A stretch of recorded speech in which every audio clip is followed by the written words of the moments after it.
Welcome to My Dog Ate My Book Report, a podcast where two weirdo 30-somethings take turns introducing each other to a formative book from childhood the other has never read. I'm Brandon, he, him. I'm Wren, and I'm clearly very prepared for this, based on the long pause. Hi, Hi. they, he. I guess. I don't know. Pronouns are hard. And today we're doing, I like to think of it as kind of a sequel to one of our earlier episodes, because we're talking about the first Nancy Drew book, a series I picked up after reading a bunch of Hardy Boys books and thinking the Hardys were kind of squares. I had some expectations going into this, I will admit. I have thoughts. Good. Yep. Well, good news. You're on a podcast.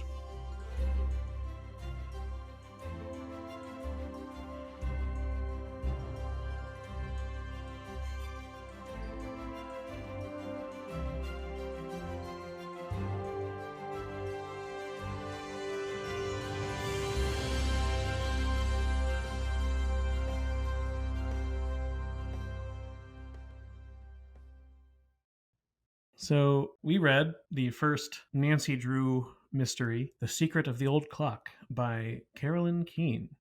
Or is it? You're not getting me with that, or is it? Because I already know. It's the. Hold on. It's the. We might be about to go into another one of the patent pending, incredibly accurate Wren summaries. So the Hardy Boys, from my recollection, were written by a bunch of ghostwriters. Not actually the name of the person on the cover, because it was part of it's called the Stratton-Meyer Syndicate. Close. Which makes it sound like a crime boss organization. Yeah. So Carolyn Keene, again, does not actually exist. That's just the name for a bunch of different ghostwriters. Yep. Carolyn Keene is not now, nor has she ever been, a real person. Although, if you, listener, are a person named Carolyn Keene, please let us know. Do you think so? What was the rationale behind naming the fake author? Were they just like, Carolyn Keene sounds like the most generic-y average woman name? I don't know. It's not, the name of the first author to write thing. Like some long-running book series that do heavily use ghostwriters are credited to whoever started the series, who was a real person, right? So, I don't know.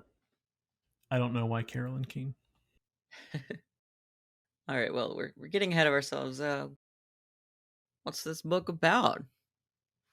We are introduced to girl sleuth Nancy Drew, in this version, 18-year-old girl, daughter of a respected lawyer, Carson Drew. As she drives around on a perfectly normal day, minding her own business, and sees a moving van nearly kill a child, she pulls over to help and make sure everybody's okay, and discovers that the family to whom the child belongs are in desperate straits financially because an inheritance they were expecting to receive from a deceased relative has not turned up. Indeed, there's some suspicion that the inheritance has been stolen, sort of, by a pompous family who took in this old guy, Josiah Crowley, in his last year or so of life, and probably, as far as people say, just kind of like stuck him in a corner and then just told everybody when he died that he had left his entire fortune to them because of all they did for him at the tail end of his life. Nancy thinks that this sounds fishy and gradually accumulates even more people who knew Josiah Crowley and who had a very good relationship with him and were told by him that he was going to leave them something in his will. And Nancy begins to look. She hears that Josiah Crowley, near the end of his life, said something about a clock having a secret. And so she goes looking for a clock. She goes to the Topham's Lake Cottage, where she had learned that they had taken a mantle clock that belonged to Josiah and left it there. But when she gets there to investigate and try to, like, I don't know, break in or something, it wasn't super clear what her plan was, I don't think. It seemed like she was hoping to show up and be given a tour. Because there's like a lake cottage that was like for summer and it wasn't summer, but there's a caretaker when the family's not there. Yeah. That sort of action would seem really freaking weird to me, like going to somebody's house that they're not at and expecting to get a tour. But I've ever read any Jane Austen. Yeah, and the Tophams were just kind of arrogant and it seemed to just be really eager to show everybody how rich they were. Yeah, well, they were bragging about it. They were like, "Well, if you really like this old stuff, you should go to our really extra fancy lake house and go view our stuff there too." Woo-hoo-hoo. When Nancy arrives, she finds that the cabin is being ransacked by thieves, and she recognizes the van as the one that almost killed the child at the beginning of the book. And in a harrowing sequence of sneaking around and hiding and being found and being trapped and escaping and sneaking around and hiding some more, she not only is able to help bring those thieves to justice, but find Josiah Crowley's old clock, inside of which is indeed a new will that bequeaths sums of money to all of these down on their luck folk, and very, very little to the Tophams, who are awful. The clock only had a diary in it Oh, with wait, you're a right. You're key right. to a safe deposit box. Diary with a key to a safe deposit box has the will in it. You're right. I was skipping some steps. So you've got some content warnings for us. As with the Hardy Boys, the rich aren't being eaten. They are present but not being eaten. Although some of them are being punished. Yeah, some of them do meet a fate of sorts. Comeuppance, you might say. There is a bit of time where Nancy is like trapped in a closet where the thieves have left her, basically to starve or whatever. So if you find that kind of thing uncomfortable, there is some of that. And if you read editions of a certain vintage, there's some pretty heavy racist stuff in it. I did not, and I doubt you did unless you went out of your way to find an older copy. No, but I was definitely really curious if this was like the Hardy Boys edited down. Yep, sure was. And so we can talk about some of those changes. We both read, I presume, the most current edition. Yeah, I got this cute little yellow hardcover. Ooh, some Nancy Drew ASMR. Which looks old, but it's not old enough to have been the pre-edit. That yellow cover was actually introduced, I think, with the revision, I believe, with or very soon after. The editions prior to that didn't have that yellow cover and didn't have that illustration. The inside cover says 1987, 1959, and 1930.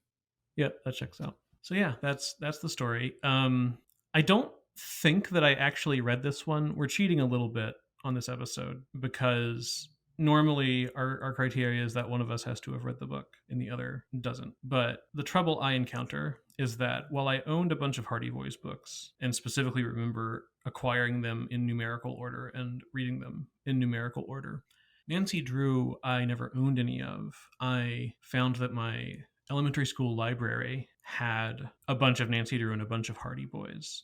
And so I started at some point in like third or fourth grade, probably, to check out Nancy Drew books, which I ended up liking better than the Hardy Boys books.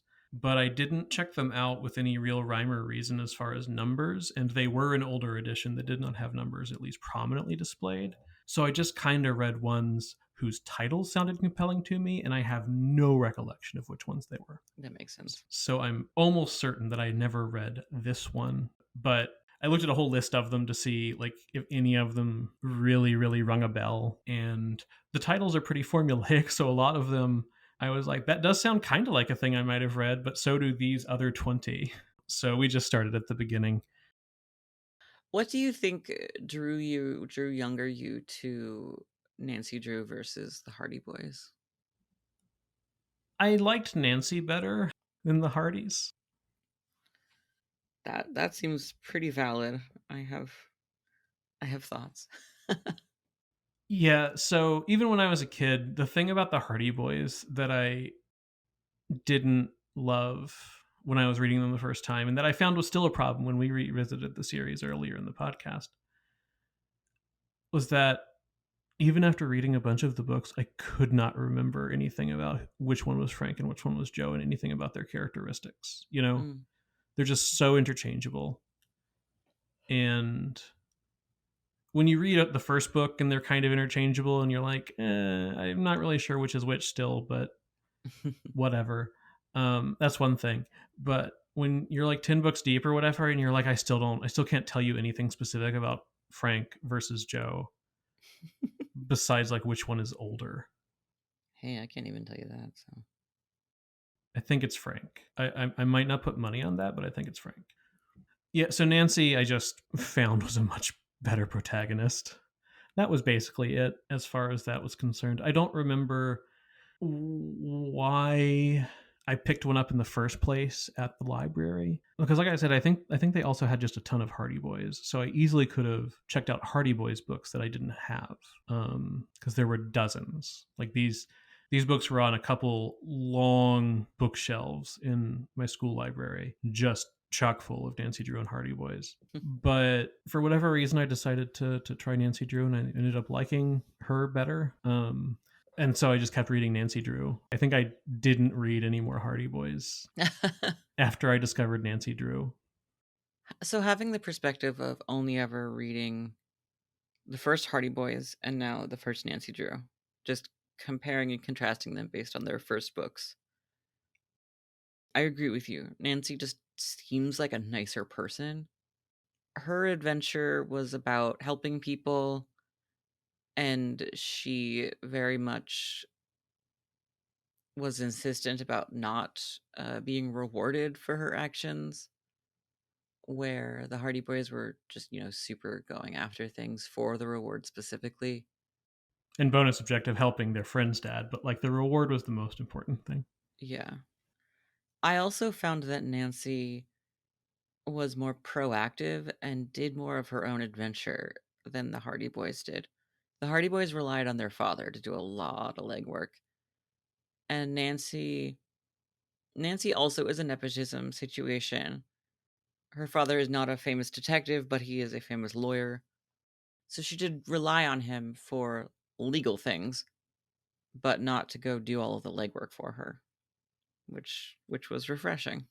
Yeah, she checked in with him periodically to like ask questions or to ask like if there is another will, would it be legal, right? Like could it challenge the one that the Tophams have put forth that says that everything is left to them? And I kind of got the vibe also Fenton Hardy did not like look down on Frank and Joe, but I got the vibe that Carson Drew respected Nancy in a way that wasn't exactly true of Fenton Hardy and the Hardy Boys. Well, their relationships were very different. Fenton Hardy just would pat his boys on the head and go off and go do a bunch of stuff without explaining what he was doing. And then he would come back and be like, "Oh yeah, and this guy died. Here's some information." Nancy Drew was more actively discussing the case and stuff with her father. So there was actually more interactions between them in a you know, meaningful way. She never like went to get her dad before she went on a big effort to do a thing. But she also neglected to tell her father and other people where she was going on some of these situations, which ended up putting her in way more dangerous situations than the Hardy Boys ever really got into in their book. I was not expecting that. I was expecting, especially, after a third of the book in, I kind of had this whole situation pegged as oh, okay, the girl detective is going to be like a nurturing sort of soft case, a lot of reading, and that sort of thing, because she's the girl one, and so it's got to be gentle, and she's also got to be really humble and not think too highly of her own skills, and not do anything risky, except that was absolutely not what happened.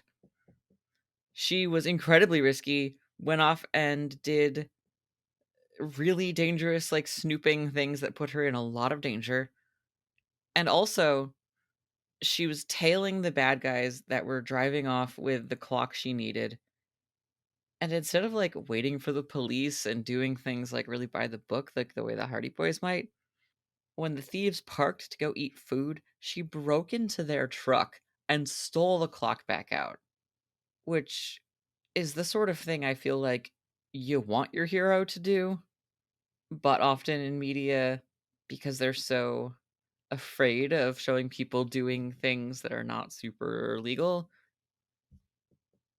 for a good cause, though, they don't have that happen. But in this one, it was just like, fuck it, I'm gonna break into this truck and make off with the clock. It's fine.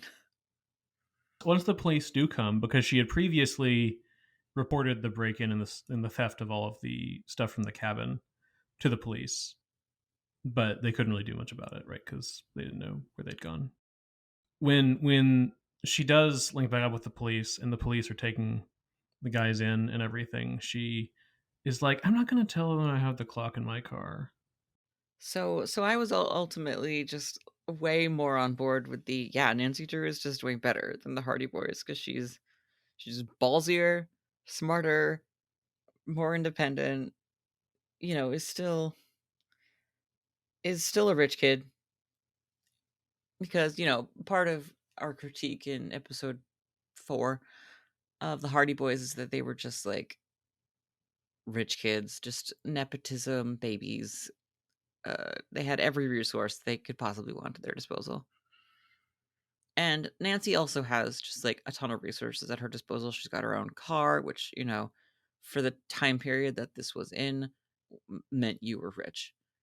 Um, a lot of the characters that she's trying to help in this story are adults without their own cars. So there's that.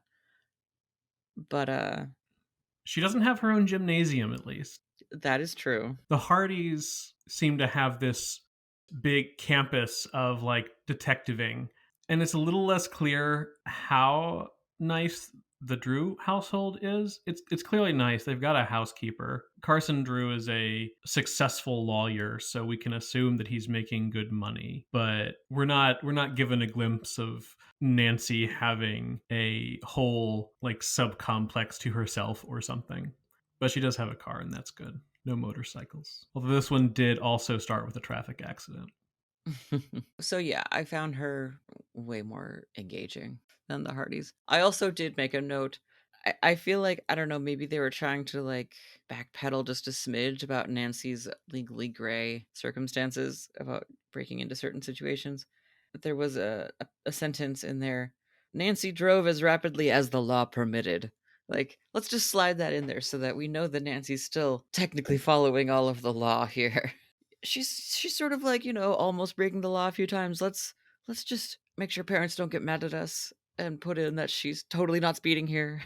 I did think the first half started to drag because it felt a bit repetitive. Because the first half of the book is basically Nancy running into like three different sets of people who all had some sort of relationship with Josiah Crowley and were down on their luck and had expected explicitly to get left something in the will or had some relationship with Josiah that made Nancy feel that he probably would have left them something. Because Josiah Crowley, we never meet him because he's dead months before the story begins, but he seemed like a pretty good dude. Like he seemed like a rich dude who would help out his less fortunate like cousins and family members and stuff, and people who did him right, he would help them out. And this book was published in 1930, so like the cusp of the Depression. But the latter half was actually pretty like the harrowing cat and mouse and getting locked in the closet for a bit and everything. That was actually pretty solid. I agree with you that her meeting a ton of people that all needed help just in a row was a little tedious. However, in an anthropological sort of way, I found the way that she was going about that very interesting, just because it was a huge throwback to a time where she doesn't know where somebody lives, so she's just going to drive down the road she's pretty sure they live on and see if she can find them. Oh yeah, yeah. There's no internet. She's all like, "Well, I know they live over there, so I'm just gonna drive around and look at mailboxes and see if their name is on any of these mailboxes, and I'll find their house." And I found that so fascinating because I was like, "Wow, yeah, there's just no way of finding people. It that's wild." And like when later on when she is trying to figure out where the thieves have gone, she just drives around keeping an eye out for places that one could stash a van. It's just some good solid legwork, you know. She does take some time to be devious in there a little bit, which I thought was also good. She's better at that than the Hardys were. Because like the Hardys, when they wanted to divert Oscar Smuff, were like, we should set fire to something. Which uh, worked, but as a plan, not very elegant. Let's do some arson. I will say, you bringing that up reminds me that there is no Oscar Smuff equivalent. There's no sort of like foil. I guess there's like the two bratty rich girls, but they were not Oscar Smuff level. Yeah, no, they were just there. Nancy Drew, I feel like, needs an Oscar Smuff. Honestly, maybe Nancy Drew's Oscar Smuff might just be like one of the Hardy Boys. They do eventually cross over, but it's many years after this. The book has, I was going to say fewer characters, but that's not strictly true. She meets a lot more people who have some stake in the case, because by the end there's like 6 or 7 people who are the rightful beneficiaries of something from Josiah, Yeah. plus the 4 Tophams who aren't, plus the 3 thieves, etc. She does have less of a relevant cast around her. She doesn't have a Chet. She will, but she doesn't yet.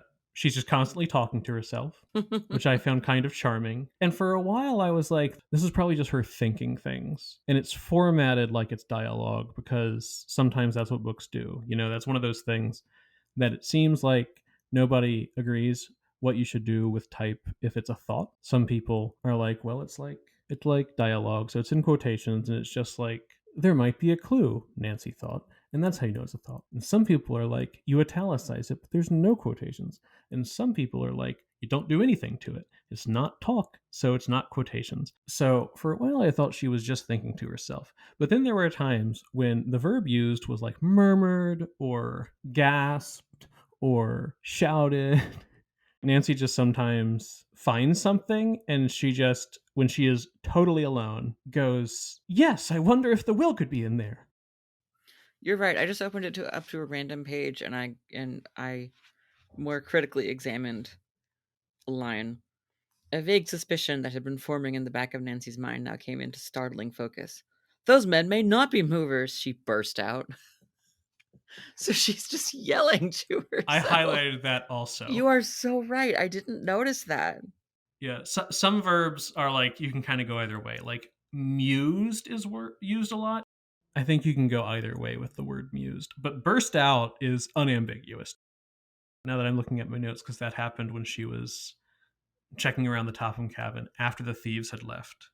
Um, she starts to think about reporting to the police. Then I have highlighted the sentence, she looked about for a phone, but there was none. And that just kind of made me sit back and think about how the world has changed in the less than a century since this adventure transpired. Kids reading this book now would be like, what? What? What? Why doesn't she just. Does she not have a signal? Did her phone fall in the lake when that boat stopped working? Gosh, speaking of the boat, there was this section sort of middle-ish where Nancy really wanted to go investigate the lake house of the rich jerks, but her friends just kept making her do activities, and so she got like sidetracked for 2 days.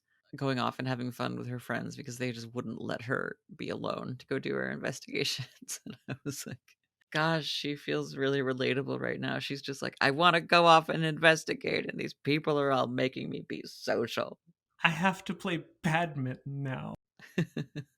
All I can think about is that will.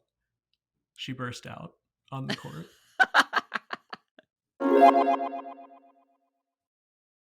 I don't have as strong a sense as I had after the Hardy Boys, that I just have all these like conflicting thoughts of what is this book trying to say about rich people.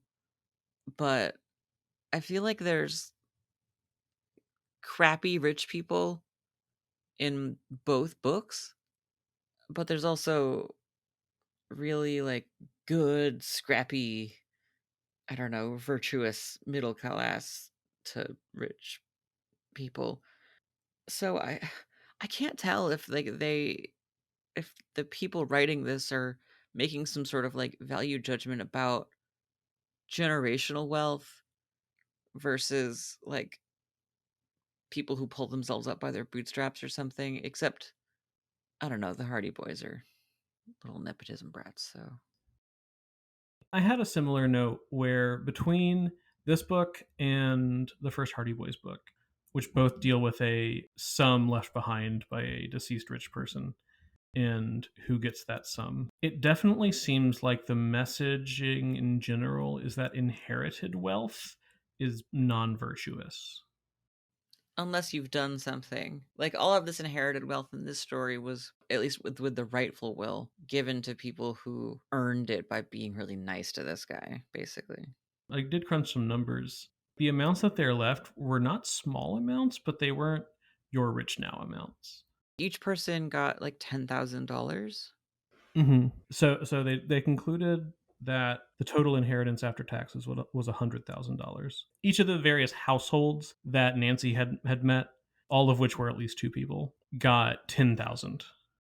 Well, no, like the sisters got 10,000 apiece. They got 20,000 And then the other total. ones got 10. Yeah.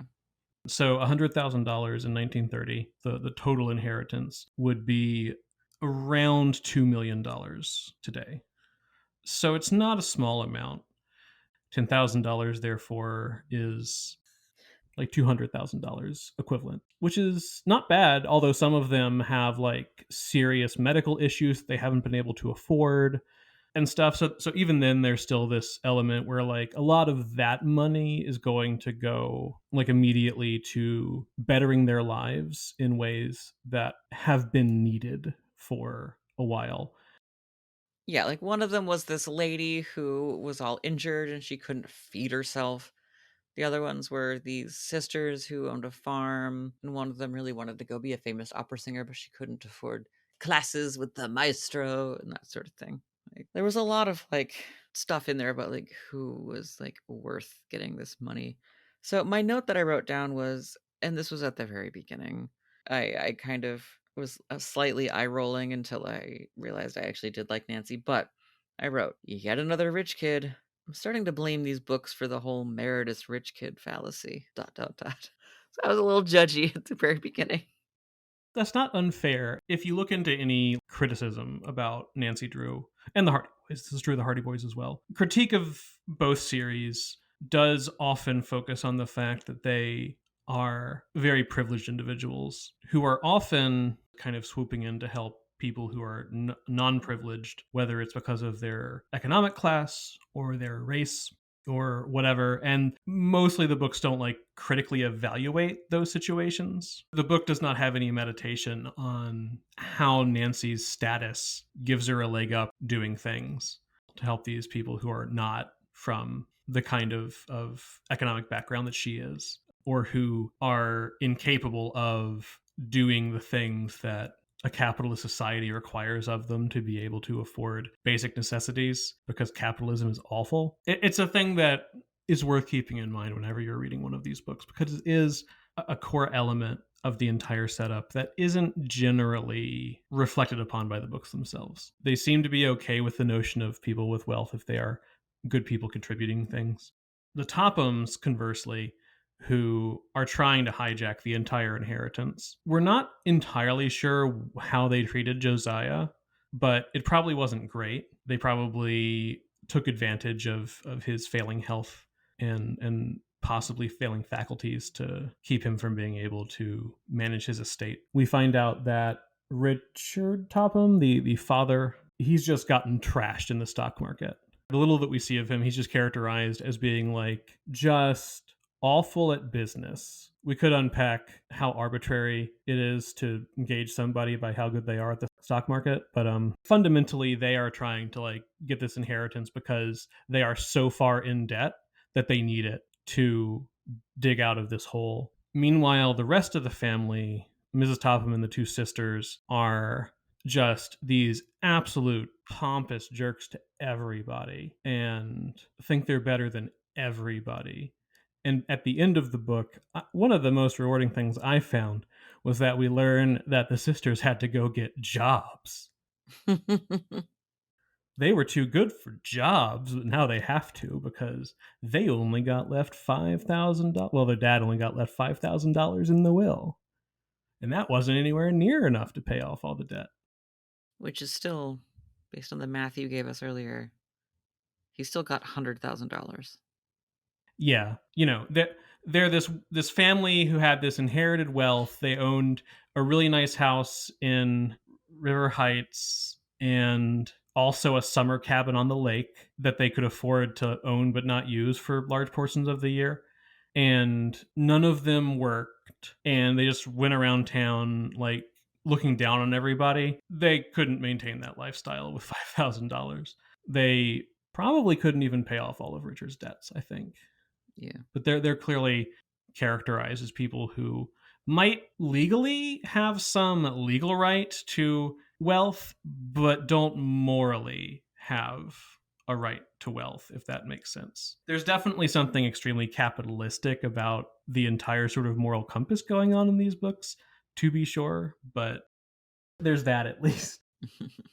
If you're going to be wealthy, at least go solve mysteries for people. So, do you want to talk some about the background of this book? Yes, I want to learn all of the weird crap you've probably uncovered. Well, I will briefly recount the Stratmeyer Syndicate situation, but if you want a fuller discussion of that, I suggest you go back and check out episode number 4, where we read the first Hardy Boys book and talked about book packaging and the Stratmeyer Syndicate in greater detail.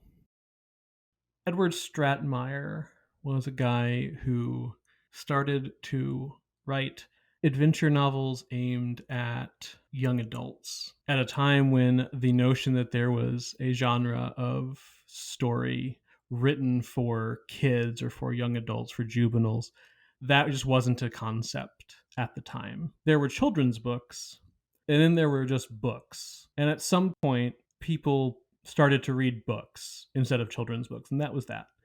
So he saw a bit an opening in the market and started to do these things, and it worked out pretty well. And so he set up the Stratmeyer Syndicate, which was a company that was a book packaging company, which means that it would basically farm out the making of a book to ghostwriter and artist, and then after having made the book in its entirety, they would try to sell it to a publisher. And that is what happened with the Hardy Boys, that were very successful, with Stratmeyer coming up with the idea and the outlines for the early stories, but he did not write any of those himself. He did write books himself, but by this point, he was creatively in charge in a way, but was not writing the books anymore. The Hardy Boys were immediately pretty successful when they started to get published in 1927, and so it did not take very long for Stratmeyer to immediately be like, well, what if we did one for girls? And so immediately began conceiving of and shopping around the female counterpart for the Hardy Boys, a counterpart who went through various names like Stella Strong and Diana Drew and Diana Dare and Nan Nelson. Nan, ooh. And Helen Hale and Nan Drew is what publisher Grosset and Dunlap kind of liked, but were like, we think she should just go by Nancy, which I assume is what Nan was short for anyway. But Oh, they were like, okay. can we just call her Nancy instead? And so that's why we have Nancy Drew. As we touched on earlier, though, Carolyn Keene is not a real person. Mhm. So that is not who wrote the books either. Many, many ghostwriters have written Nancy Drew books over the years, but this one, as well as the majority of the first 30, was written by author, journalist, and adventurer Mildred Wirt Benson. She had done some ghostwriting for the Stratemeyer Syndicate. She, in Stratemeyer's eyes, had managed to revive a series called the Ruth Fielding series that was struggling in sales, and she wrote one and it sold really well compared to the previous ones in the series. By the time Stratemeyer just started to develop Nancy Drew, he was specifically doing so with Benson in mind as the author. So she came on and ghost wrote this book and many of the other early ones, and was mostly the one creatively responsible for things like Nancy's characterization. Stratemeyer would continue to supply outlines and stuff for the stories. Apparently, the original pitch had Nancy being pretty cookie cutter as a heroine was concerned, but Benson was very dedicated to her not being that, to her being proactive and independent and clever, able to use her wits and logic in a way that is rare for female characters at the time, certainly, and still even now. So that element was from Benson. She continued to ghostwrite for quite some time for this and other Stratemeyer things, including after Edward Stratemeyer himself died. Not long after this book came out, at which point his daughters basically took over his duties. One of his daughters, Harriet Stratemeyer Adams, also wrote a bunch of Nancy Drew eventually and was the person who was making the outlines. And we talked about this in the Hardy Boys episode as well. But in 1959, the Syndicate looked at their backlog of highly successful, long running series and recognized a few things. One, that some of the older ones weren't paced the way that they thought would sell best at the time. So they revised them from 25 chapters down to 20, which happened with both the Hardy Boys and Nancy Drew books, the first big chunk. So we read the revision. I found a site that broke down a lot of the changes. And in this case, plot wise, not a lot changes. Some things are moved along quite a bit more. Like the story doesn't begin with Nancy seeing the little girl Judy almost get run over and then like pulling off the road and then stumbling into the mystery for this reason. It seemed like we took a chapter to kind of establish who she was, and then she like heard about the will situation from her father, or one of her father's like business associates, or something. It just kind of took longer to get places. Another thing they did with Nancy Drew in particular, sadly, is they made her less spunky. She was even more of an independent, against type sort in the original version of the novels. Benson, much later, would grant that she thought that she didn't particularly like the changes to Nancy's character because it made her much more of like a, as she said, a house type. Oh, like housewifey. I think that's what she was getting at, yeah.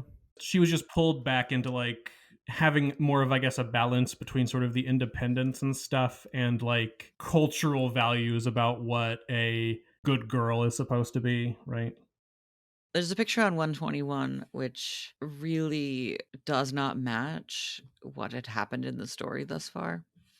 It's Nancy walking into the police office wearing a like a 50s housewife dress and demure little gloves with her hair all perfect. But just before, she had been trying to like pry her way out of the closet, and the description said like Nancy's hands were bruised and bleeding. And I'm like, this is not how she walks into that police office. She does not look like a perfect 50s housewife. She looks like she's been all screwed up, banging her way out of a closet. I have a suspicion. I'm not positive when all of the illustrations were done, but that illustration, because I know the one you're talking about, would have to have been after the revision. Do you want to know why? Because of her outfit is clearly a 50s dress. No, I mean, yes. That illustration also shows the Topham's caretaker, Jeff Tucker, Yeah. who in the illustration is white. Oh. Oh no. Oh no. Was he like okay, you keep go ahead.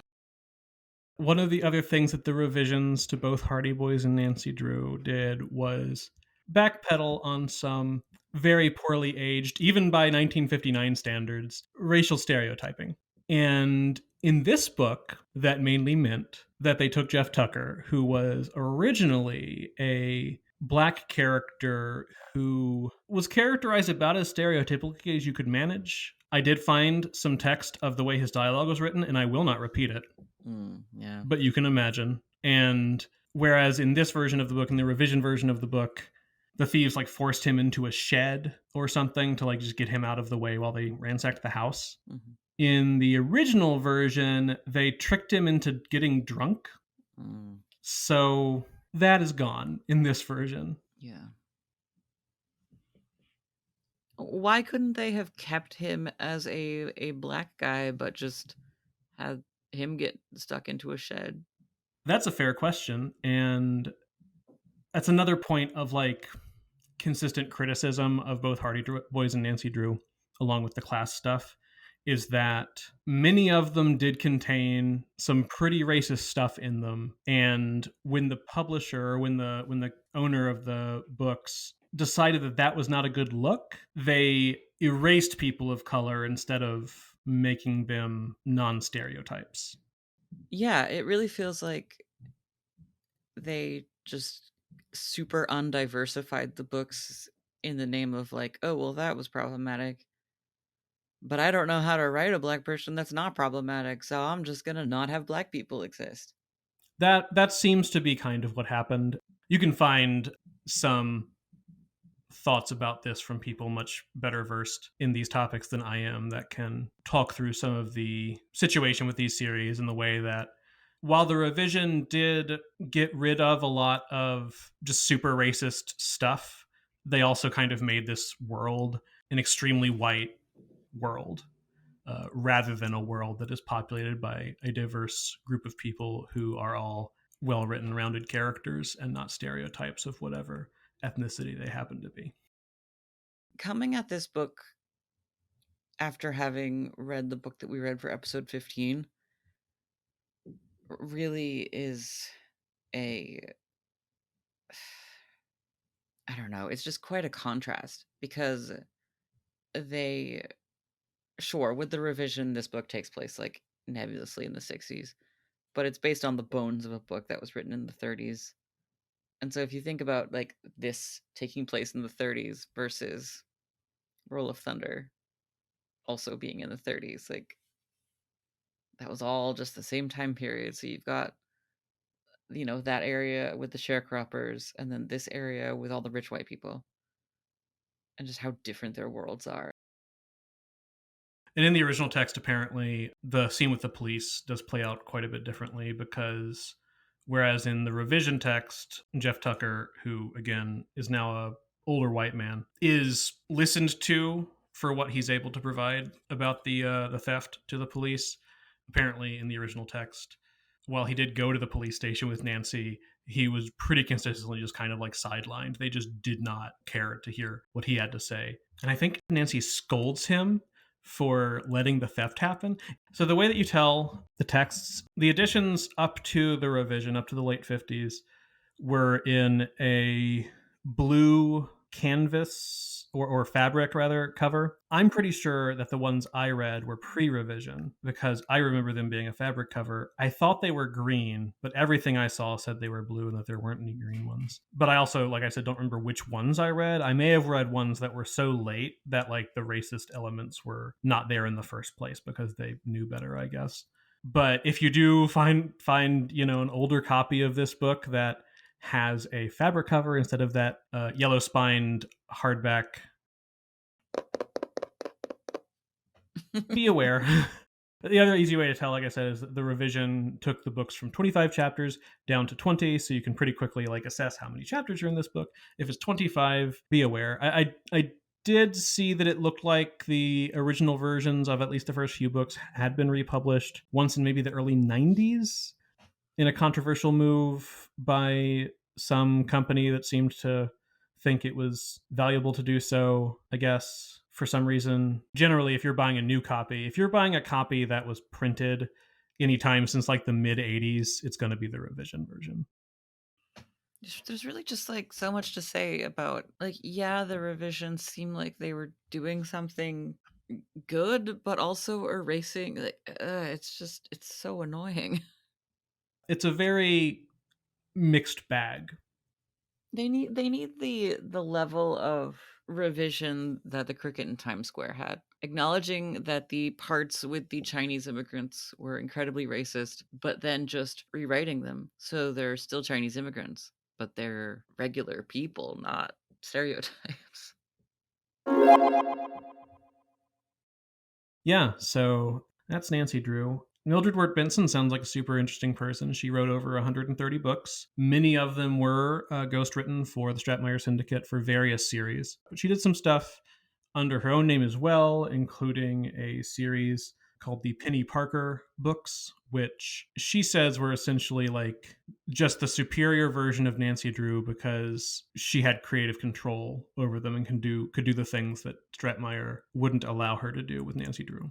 She also was a journalist her entire life up until she died in 2002 and went on adventures and jeeped through jungles and visited archaeological sites and got her pilot's license. She did a lot of stuff. There is a book I'm going to try and check out that I found referenced a bit in my research but didn't get a hold of a copy of it itself before this recording, called Girl Sleuth, Nancy Drew and the Women Who Created Her by Melanie Rehak, Rehak. Sounds like it could be a pretty interesting read. Nancy herself has, of course, gone on to be iconic in her own way. She has been adapted into 6 feature films, 3 television series, and another 4 TV pilots that didn't get picked up, comic books, and most iconically, don't worry if you're a Nancy Drew fan, I'm aware they exist, the 33 video games by Her Interactive. They announced that they're working on another one in April 2023, a few months prior to this recording. I have not played any of them, but they are well regarded, and there's 33 of them. Nancy is also cited by many prominent women, including 3 Supreme Court justices. Sandra Day O'Connor, Ruth Bader Ginsburg, and Sonia Sotomayor all cite Nancy Drew as like an influence on them. Nancy's kind of a big deal, actually. I think a lot of things. Revisiting, quote unquote, was fun. Even knowing that the revision Nancy is watered down a bit, I can definitely tell what made me like this series better than the Hardy Boys. Yeah, hearing that she was more spunky in the originals makes me incredibly curious. Oh, and there's I managed to not say how many Nancy Drew books there are. There's 175 books in the series, in the main series, plus many spin-off series in the same way that Hardy Boys had, with various ones that have different titles for the series, but are, you know, other adventures. All still attributed to Carolyn Keene, even though that makes it look like she has been writing Nancy Drew consistently for the last 94 years. I forgot to mention, not that long after we did the Hardy Boys episode, I was watching a live stream that my friend Jordana does, where she digs up sort of like old pieces of children's television media and just shows snippets of just like weird old stuff. And she showed parts of a Hardy Boys / Nancy Drew crossover series where they went to frickin' Transylvania, and it was ridiculous. I've now seen some Nancy Drew / Hardy Boys media. Yeah, that series was from the 70s. I don't remember how long it was on, a few seasons, where it was the Hardy Boys and Nancy Drew mysteries, and they were just teaming up all the time. Older Hardy Boy looked like Han Solo. Younger Hardy Boy looked like a rabbit. Yeah, and they did eventually cross over in text as well. There is at least one series of like team up mysteries.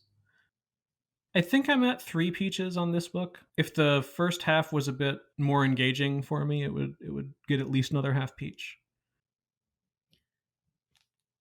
3 feels right.